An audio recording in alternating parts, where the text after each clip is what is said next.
This isn't Apple innovating, it's Apple tightening its grip. Every time leaks about a new iPhone start piling up this early, people assume it's hype season. Bigger battery, smaller cutout, new chip, better cameras, the usual wish list. But when the same themes repeat across McRumors threads, Phone Arena breakdowns, Max Tech speculation videos, and even the more business-minded takes from Forbes, that's not just rumor noise, that's a pattern forming. And patterns usually say more about a company's state of mind than its product roadmap. Because look closely at the iPhone 18 Pro Max chatter and you'll notice something strange. No wild redesign, no risky form factor, no one more thing shock, just a quieter promise, longer battery, cleaner screen, smarter camera, more efficient chip. On paper, that sounds boring. Psychologically, it's loud. It tells you Apple thinks the smartphone war isn't about excitement anymore. It's about endurance. Think about the timing. There's talk the Pro models could come first in fall 2026, while the regular models slide later.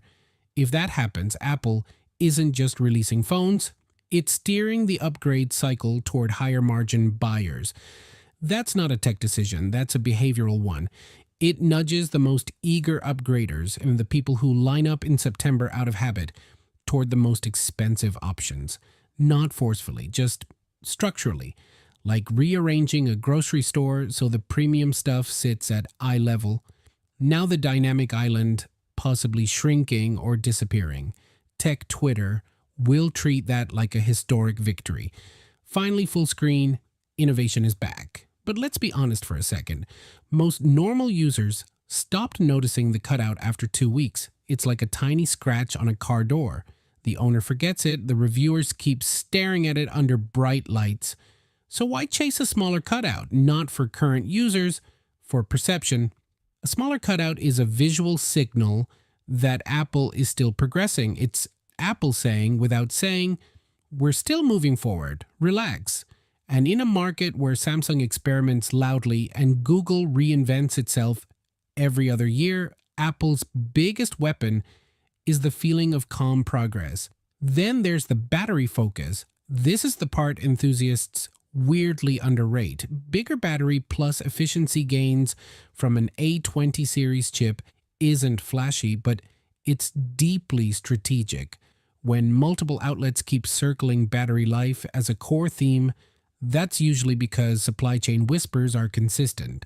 And Apple doesn't center battery unless it thinks people are quietly dissatisfied. Here's the uncomfortable read. Prioritizing battery is an admission that performance is already fast enough, cameras are already good enough, and now the real battlefield is how long the phone survives your day. It's not sexy, but it's honest. And honesty is dangerous for competitors because it aligns with what the silent majority actually feels. Reddit debates peak brightness. Real people just want their phone alive at 9 p.m. Variable aperture cameras and new sensor stacks sound like photography geek candy, and yes, they matter, but Apple's camera strategy has been consistent for years. Give control to those who want it, hide complexity from those who don't. It's pro without pressure. Samsung often goes maximalist, Google goes computational, Apple goes psychological, make you feel capable even if you never touch a setting, and when you zoom out, you see the triangle. Samsung pushes spectacle and rapid iteration, foldables, crazy zoom, bold experiments. Google pushes AI identity, smart features, assistant integration, computational magic. Apple pushes trust and habit. None of these are accidents. They're brand personalities playing out in hardware. Ask yourself a simple question. Would Apple care this much about under-display tech if Samsung wasn't flexing futuristic designs? Would Google talk this loudly about AI phones if Apple didn't dominate mindshare?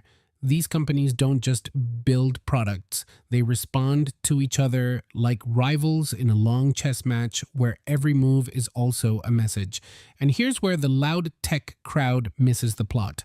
Enthusiasts optimize for specs and novelty. Normal users optimized for familiarity and reliability. The person upgrading every 3 or 4 years doesn't say, I need a 7% efficiency gain. They say, my battery dies too fast, or I want it to feel new again. Apple knows this probably better than anyone. That's why the iPhone 18 Pro Max rumors feel less like a revolution and more like consolidation. Apple isn't trying to shock you, they're trying to make leaving feel unnecessary. Even pricing strategy rumors, possible storage reshuffles, or indirect increases fit the same pattern. Keep the headline price calm, adjust the ladder quietly. It's the corporate version of I'm not raising prices, I'm just changing the menu. Investors stay happy, customers feel less sticker shock, competitors look more expensive by comparison. If you have watched Apple long enough, this rhythm is familiar. Big leaps when the market needs convincing. Small refinements when the market is already loyal. The iPhone right now isn't fighting for survival, it's defending a throne.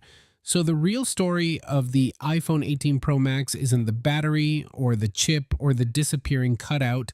It's what those choices reveal. Apple seems less worried about wowing you and more worried about keeping you.